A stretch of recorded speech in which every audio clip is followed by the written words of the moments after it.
अंतर्राष्ट्रीय अंतरिक्ष स्टेशन को सामान्यतः इस प्रतीक के माध्यम से प्रस्तुत किया गया है। वास्तव में यह 5 देशों का एक संयुक्त उपक्रम है। यह उपग्रह पृथ्वी के चारों ओर 500 या 400 किलोमीटर की ऊंचाई पर परिक्रमा कर रहा है। इसकी गति 28,000 किलोमीटर प्रति घंटा है। यह अधिकतम 7 अंतरिक्ष यात्रियों को एक साथ काम करने, प्रदर्शन करने और शोध करने के लिए अंदर समायोजित कर सकता है। लेकिन केवल समायोजन के लिए संख्या इससे अधिक भी हो सकती है।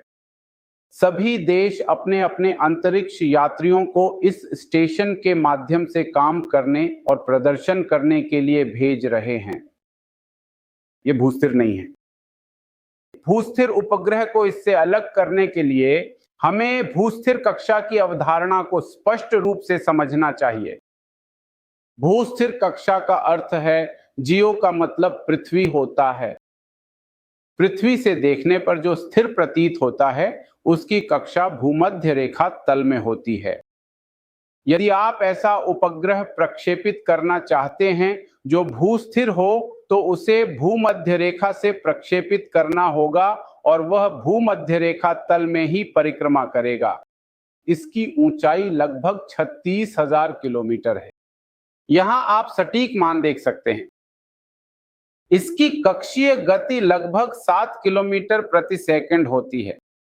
इसकी खास बात यह है कि इसका समय अवधि 24 घंटे के बराबर होता है। 24 घंटे पृथ्वी के घूर्णन की समय अवधि भी है। अब यदि किसी वस्तु को प्रक्षिप्त किया जाए, देखिए यह पृथ्वी का भूमध्य रेखा है, मान लीजिए यह पृथ्वी है और आप उपग्रह को इसी बिंदु से प्रक्षेपित कर रहे हैं। यह कक्षा में घुमाया जाता है और पृथ्वी के चारों ओर घूमता है। लेकिन चूंकि पृथ्वी भी उसी दर से घूम रही है, इसलिए उपग्रह और यह प्रक्षेपण बिंदु दोनों हमेशा एक ही रेखा में बने रहेंगे। दोनों की समय अवधि 24 घंटे है और इसके अलावा पृथ्वी पश्चिम से पूर्व की ओर घूमती है। यह उपग्रह भी पश्चिम से पूर्व की ओर घूमना चाहिए। यह पृथ्वी से हमेशा स्थिर दिखाई देगा। ये वे विशिष्ट बिंदु हैं जिन्हें हमने भूस्थैतिक उपग्रहों के संबंध में कवर किया है। उपग्रह, अब इनके उपयोग क्या हैं? आप देखें तो टेलीकम्युनिकेशन में इसका उपयोग टीवी प्रसारण, मोबाइल फोन सिग्नल आदि के लिए किया जाता है, ताकि पूरे विश्व में एक साथ सिग्नल भेजा जा सके। कम से कम हमें इसके लिए 3 उपग्रहों की आवश्यकता होती है। अन्य उपयोगों में मौसम पूर्वानुमान शामिल है, क्योंकि ये लगातार दी गई सतह की निगरानी करते हैं, जिससे ये बादलों के पैटर्न, तूफान आदि को ट्रैक करने की स्थिति में होते हैं। फिर नेविगेशन और ग्लोबल पोजीशनिंग सिस्टम में भी इन उपग्रहों का उपयोग होता है।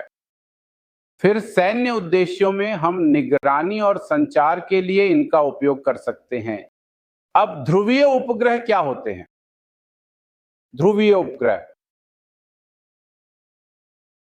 देखिए, अगर आप भूस्थैतिक उपग्रह को देखें तो यह भूस्थैतिक उपग्रह की कक्षा है, लेकिन ध्रुवीय उपग्रह के लिए यह स्थिति होती है। यह उत्तर दक्षिण दिशा में होता है, जबकि भूस्थैतिक उपग्रह पूर्व पश्चिम दिशा में होता है। इनकी ऊंचाई ज्यादा नहीं होती। यह मुश्किल से 500 से 800 किलोमीटर होती है, क्योंकि यह निचले स्तर पर होता है। ये बहुत ऊंचाई पर होता है, 36,000 किलोमीटर, जबकि ध्रुवीय उपग्रह 1,000 किलोमीटर से भी कम होते हैं। ये बहुत पास होते हैं, इसलिए ये रिमोट सेंसिंग में बहुत सहायक होते हैं। ये पृथ्वी की पूरी सतह को कवर करते हैं, क्योंकि ये ध्रुवीय तल में घूमते हैं।